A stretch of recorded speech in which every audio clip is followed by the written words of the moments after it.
Olá a todos, eu me chamo Mauro, sou professor na rede pública do Rio Grande do Sul, aluno do curso de segunda licenciatura em Filosofia da Uninter. Estou aqui para apresentar meu plano de aula do estágio online do ensino médio. O tema é Filosofia Egípcia.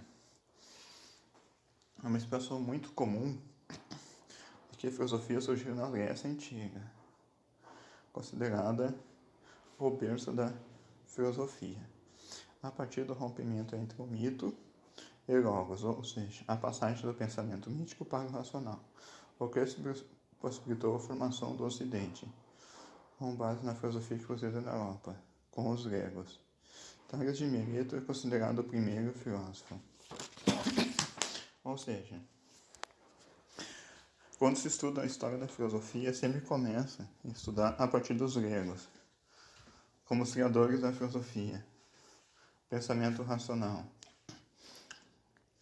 que surgiu através das condições históricas por propiciar esse nascimento, como as viagens marítimas gregas, o surgimento da moeda, menção do alfabeto, menção do calendário e o surgimento da polis, sua vida urbana e política. Os documentos acima teriam, ou seja, acima seriam propiciado o surgimento da filosofia na Grécia Antiga. Pesquisas realizadas por Sheikh Anta Diop, Moref Ketchashanti, Teófilo Benga, Renato Nogueira, entre outros trabalhos, demonstram a anterioridade dos escritos filosóficos egípcios, ou seja, demonstram que os textos egípcios são muito mais antigos do que os textos gregos.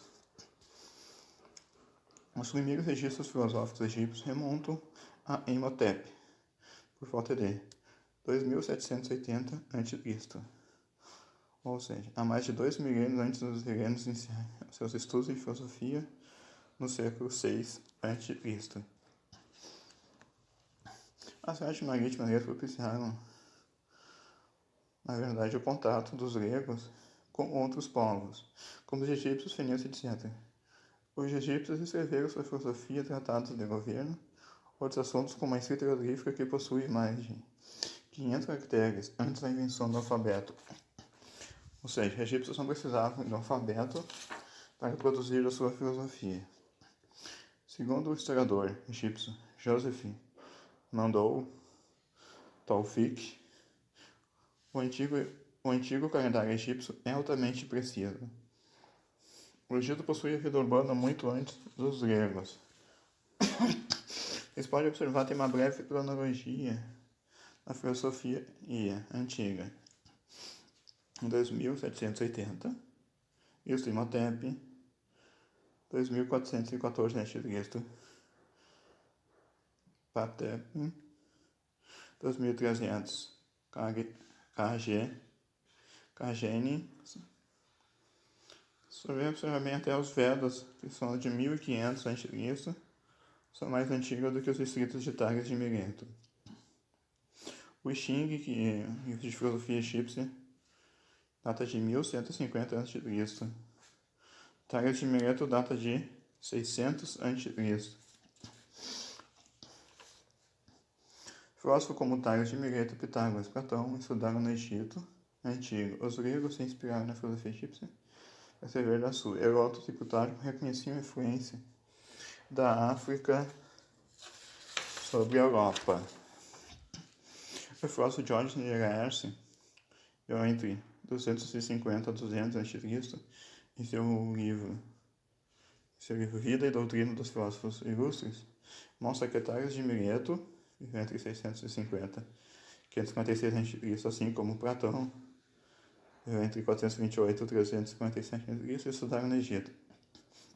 O filósofo neoplatônico Jamblico, entre 255 e 325 d.C., afirma que Tales e Pitágoras foram educados no Egito. Pitágoras permaneceu no Egito por 22 anos, sendo sagrado, onde estudou astronomia, geometria, iniciando-se nos estudos rituais dos deuses. Com a civilização egípcia da base na cultura ocidental, os gregos foram os primeiros ancestrais casuais europeus se educaram. Precisavam aprender com a civilização egípcia, onde se educaram. A gente vai aprender filosofia e outros conhecimentos. Só que da metade do século XVIII até metade do século XX, considerou o que Shrikanta Joshi chamou de tese ariana. Essa tese sustenta que os europeus são a forma mais perfeita do ser humano. A civilização é o produto da sociedade branca e teve início com os gregos na antiguidade. Ou seja, temos uma tese eurocentrista que defende a superioridade da civilização europeia em relação aos outros povos. O filósofo Immanuel Kant afirma: os negros na África não possuem, por natureza, nenhum sentimento que se eleve acima do ridículo. A religião do fetiche tão difundida entre eles talvez seja uma espécie de idolatria entre eles, que se aprofunda tanto no ridículo quanto no parece possível.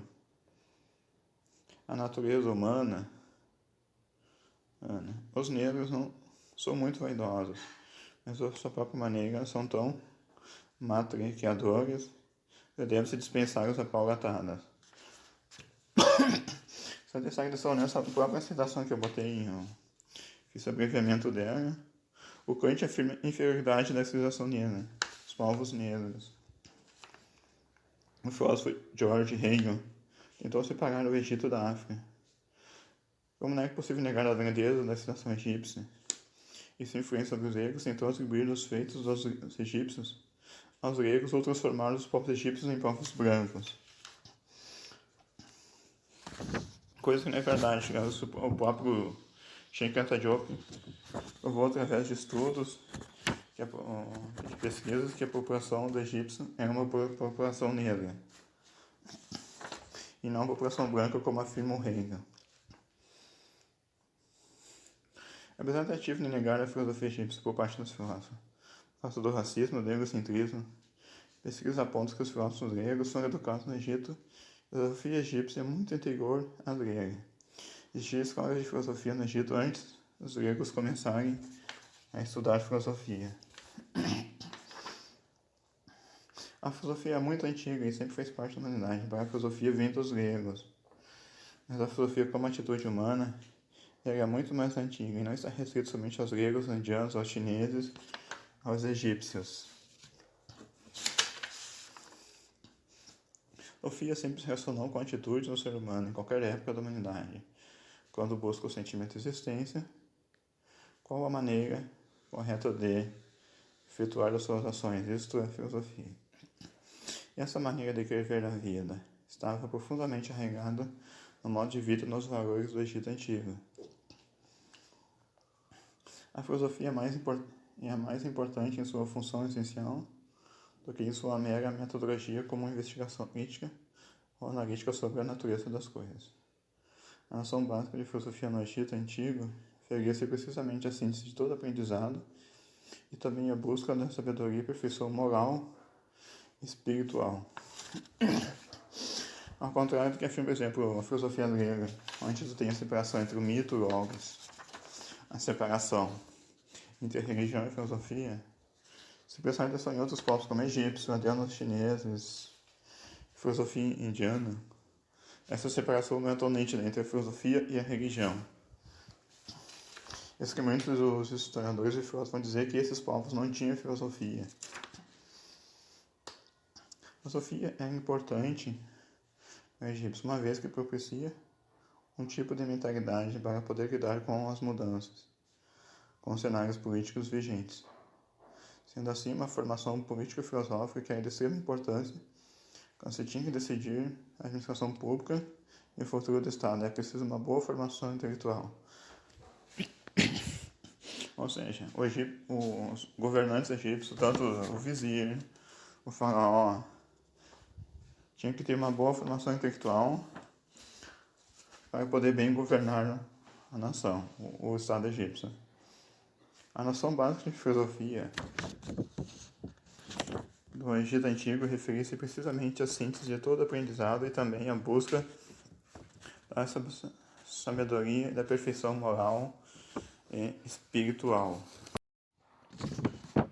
O filósofo deve buscar a sabedoria, isto é, o que é verdadeiro, correto e útil para a comunidade. Assim, para o Antigo Egito, A filosofia implica a construção crítica do conhecimento, a penetração intelectual e a profundidade, mas talvez, acima de tudo, modéstia e moderação, humildade e um desejo infinito de perfeição, isso é, sabedoria e ainda uma concepção válida para a filosofia hoje.